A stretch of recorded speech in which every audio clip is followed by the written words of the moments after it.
మిత్రమండలి movie review. ఒక్క చిన్న ముక్కలో చెప్పాలంటే, చిల్లరగాళ్ళ కోసం చిల్లరగాళ్ళతో తీసిన చిల్లర సినిమా. అంటే నెగెటివ్ వేలో చెప్పట్లేదు. సినిమా మొత్తం ఇలా ఉంటుంది. చిల్లరగా ఉంటుంది. చిల్లరోళ్ళు చిల్లర పనులు చేసుకుంటా చిల్లర చేష్టాలు చేస్తూ ఉంటారు. బాగా నవ్వు తెప్పించారంటే తెప్పించలేదు.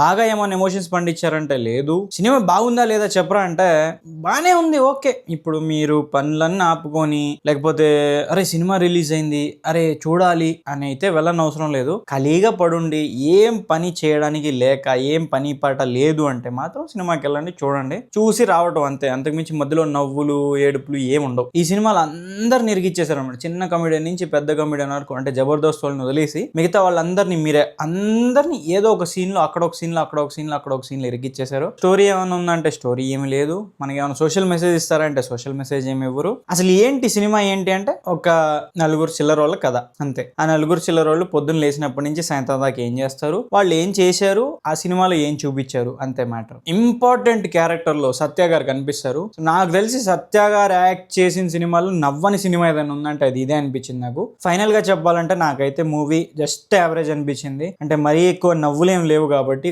అట్లీస్ట్ కామెడీ అయినా కొంచెం ఏమన్నా ఎక్కువ పండించుంటే లేదా పెట్టుంటే ఇంకా బాగుండేదేమో.